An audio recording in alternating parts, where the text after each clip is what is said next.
Good morning, Philippines, Canada, and America. Well, we live in interesting times, and while everybody's running around losing their heads, I thought I'd go over a few things that I've observed on tariffs and have wondered if anybody else has considered the same thing. And we could all end up smelling like roses at the end of all this. So let's stop and take a look, shall we?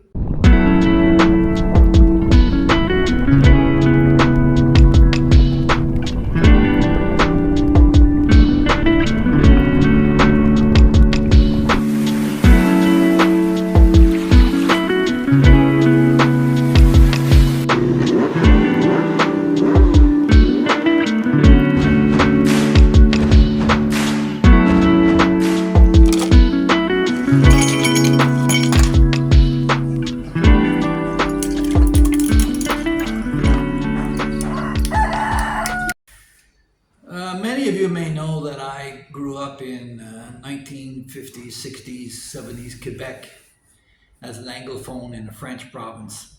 And what I saw there was a revolution of separatism, the FLQ, bombs in mailboxes, the kidnapping of Pierre Laporte, and the criminals involved in this separation attempt fleeing to Cuba with the sanctions, the blessing of Pierre Elliott Trudeau. And now we're left with the sins of the father becoming the sins of the son. But not to get too heavily into Trudeau, the fact of the matter is that at the time in Quebec, you couldn't buy in the 1950s a can of peas that said pois in French. It said peas. It was all in English. The labeling was all in English. And the Americans would travel north to go hunting in Quebec lodges, take over the lodges and the hunting clubs and the recreational areas in large sections of Quebec. And the Quebec French-speaking person did not feel respected by the American. And an anti-American, anti-English sentiment gained root.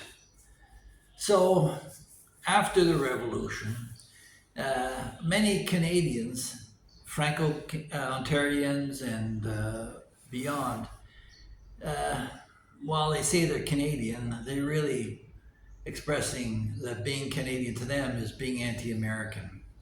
Now, my roots come from the 1700s when my family fled Massachusetts during the American Revolution, and I may have a different perspective on things. My family settled in New Brunswick and later on in Quebec and across the country. But at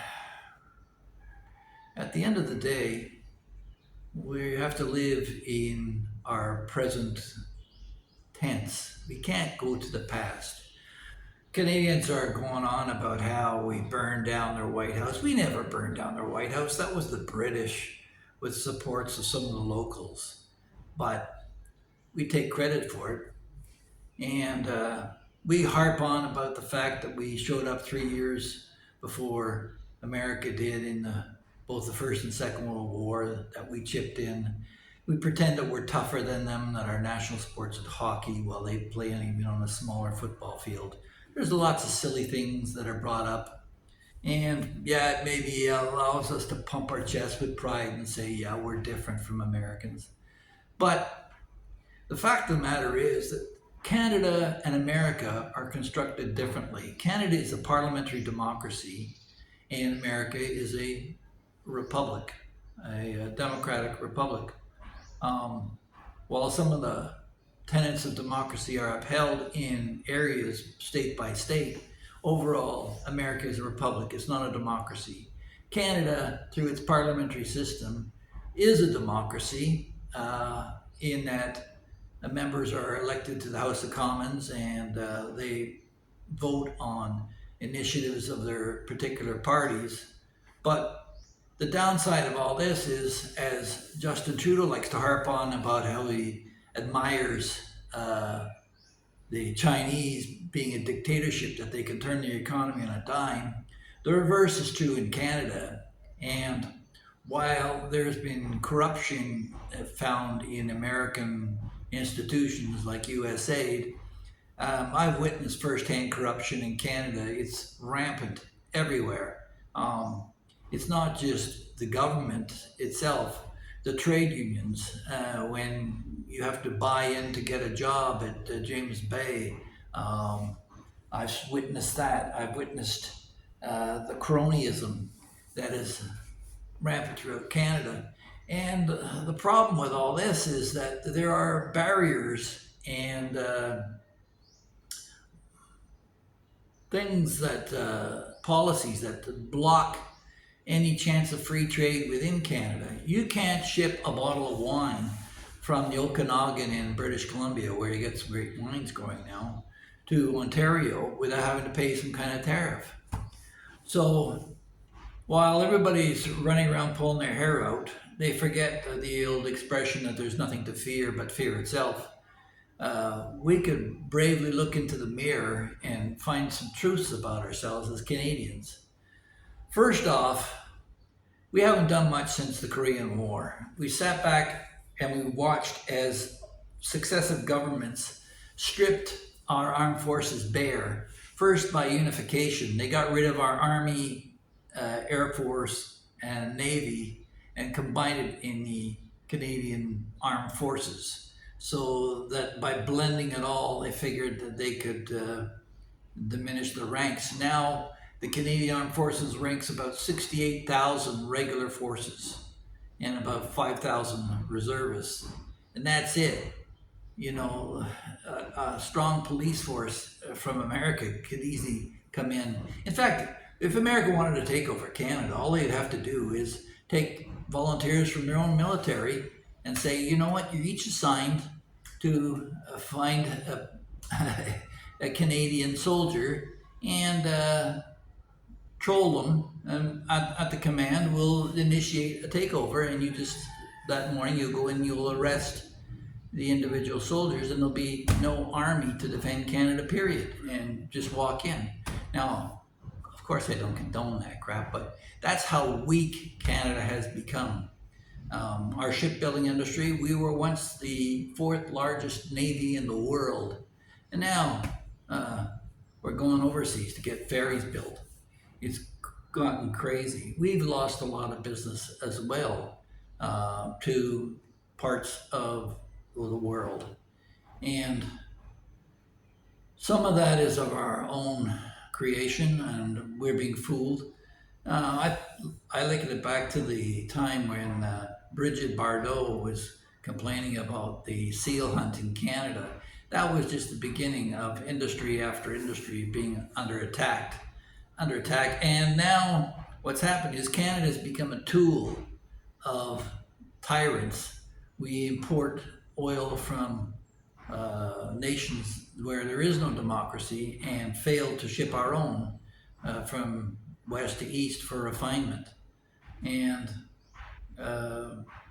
coupled with that, a lot of our industry, our textile industry, there used to be Dominion Textiles, was hauling so much water out of Lake Nymphomagog to do the processes that the water would dip in the lake, and that's a massive deep lake. So they're gone. They're all gone. The industries that I worked in the textile industry initially. It's gone. And then I worked for Hudson's Bay, and actually before then, Ozil Banda, Hughes Owens, an engineering company, they're gone. And then Hudson's Bay is just selling off now. And we've got Quebec Cartier Mining, which they've got huge iron ore deposits in northern Quebec that were being shipped, and that's been slowed down and diminished, taken over in large part by Brazil. And then, so all these industries have left Canada and America across the globe. And while it's a bad thing for Canada and America, it has been good for the world. It has allowed the rest of the world to establish a foothold in the industrial economies and build their nations and take care of their people. And it's up to them now to do just that. And they're going to have to drive their own corruption out and we have to do that at home. Every generation is responsible to fight for free speech, and it's being squashed in various parts of the globe. Marine Le Pen in France has been imprisoned or sentenced to go to jail and unable to participate. She's the most popular candidate. The Romanian candidate and popular leader was thrown in jail. Starmer in the UK is imprisoning his opponents and people who speak out against them. Free speech is under assault everywhere.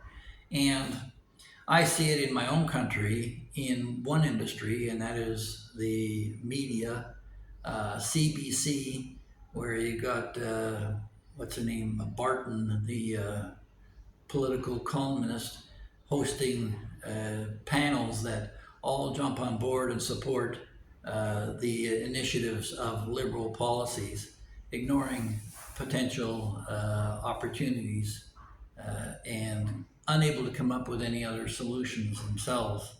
So they all jump on board of this establishment, which I saw infiltrated years ago. I was invited to some parties from CBC, and I noticed that it was all being indoctrinated to an extreme leftist point of view, going back to the time of what's his name, not Pierre Laporte, Pierre begins with an L. Anyway, it'll come back to me. There was an agenda there that had been pushed for years. So getting back on point here is the fact that Canada has lost its way, and I don't see it coming back. I made a choice after the first Trudeau era of rampant inflation, and suffered through the collapse of the Canadian economy in the 1980s, with inflation being at 17.5% for a mortgage. I had to buy down my house mortgage from 15.5% in order to get it sold, and I end up losing money on the deal. But that's another time. So I stayed in Canada. I should have gone to the States. I had offers in Texas to be in property management down there, but I chose to stay and remain for my country. And I saw gradually the Conservatives came in. Stephen Harper drove us to the #1 spot in the G7 for economic growth. The Canadian middle class was growing. It's the first time since the 1960s. The Canadian dollar actually surpassed the American dollar in value. And now I've seen that decline, where we were looking at about a 65-cent Canadian dollar versus the American dollar. So the liberal policies have impoverished Canadians, and the final blow was in retirement, when I again thought about bringing my Filipino wife to Canada. When I brought them back to Canada initially, I still had the illusions of the old Canada, which doesn't exist anymore. In Western New Brunswick, they've now capitulated against the Liberals and have failed to recognize their own fentanyl and meth crisis. I've had tenants high on drugs, not paying the rent, destroying the homes that I tried to provide them as a source of income from my retirement. And I thought I'd bring my kids up in Canada and get them to know the country that I did. They got to know the weather, they got to know the cold, they got to see snow, and they got to see the vastness and the beauty of the country itself. But when I brought them to school, they also saw the ugliness of obese mothers with purple hair and torn clothing showing up as helicopter parents for their foul-mouthed bully children. And I thought, you know what? This is not good. And so that's how we ended up in the Philippines. But again, I digress. This is about the American tariffs and how this is an opportunity which I'm pretty well assured that it will be lost on most Canadians. Canada right now has tariffs up to close to 300% on American goods when it comes to dairy. Dairy in particular is a real pain in my side because I had a bottled water business for 16 years. And when the recycling people came and attacked us through government programs, trying to force us to have a deposit paid on every one of our bottles, we said no and we had to fight back. But at the same time, dairy was exempt from any recycling program. And that's why you see still milk being sold in plastic bags in Quebec and in unrecyclable plastic bottles. The dairy lobby is very strong in Canada, and they've lobbied the government, and the government has capitulated and allowed these huge tariffs on American dairy, cheese, and the likes. And so I think Trump is basically more concerned about his own security than he is about the state of Canadians' economy. But he's soft pedaling this, hoping that there will be some creativity. And instead of Canadians paying to export their wine from British Columbia to Ontario, if the Canadian government federally can exempt America from all Canadian tariffs, that would open up Canada big time. Because first off, Canadians in British Columbia could then export their wine to America duty free and then ship it north to Ontario, again duty free to Ontario, and bypass all the provincial tariffs that exist. And this would compel the Canadian government to open up interprovincially trade between the provinces. And maybe Energy East would start shipping oil east to New Brunswick refineries instead of south discounted to Americans. Canada has no real economic policy in terms of their economy other than protectionism for individual industries. And now we've got China using Canada as a tool. They've been producing far more aluminum than they can use and produce in Canada or need in Canada. It's basically just being repackaged and reshipped down to the States. So they're bypassing, the Chinese are bypassing Canadian or American tariffs by shipping it to Canada and then reshipping it down to the States. They tried the same thing with car plants in Mexico, and Trump shut that down. So why don't we use the same tool ourselves and bypass interprovincial tariffs by simply shipping it to the States duty free and then shipping it north again? And maybe that'll wake Canada up. Maybe we'll start investing in our armed forces and our military. Hard to protect the second largest country in the world with the longest border anywhere. It's hard to protect all that with our thousands of lakes and frozen tundra against Chinese and Russian expansionism if we don't have a military providing it. And we're not even meeting our NATO commitments. Currently, we're at 1.3%. We're supposed to be at 2, should be at 2.5% for catch-up. Nobody wants to join the Canadian Armed Forces. And maybe what we need also is a conscription for every youth at the age of 18 and have them serve 2 years in the armed forces. And not necessarily in combat positions.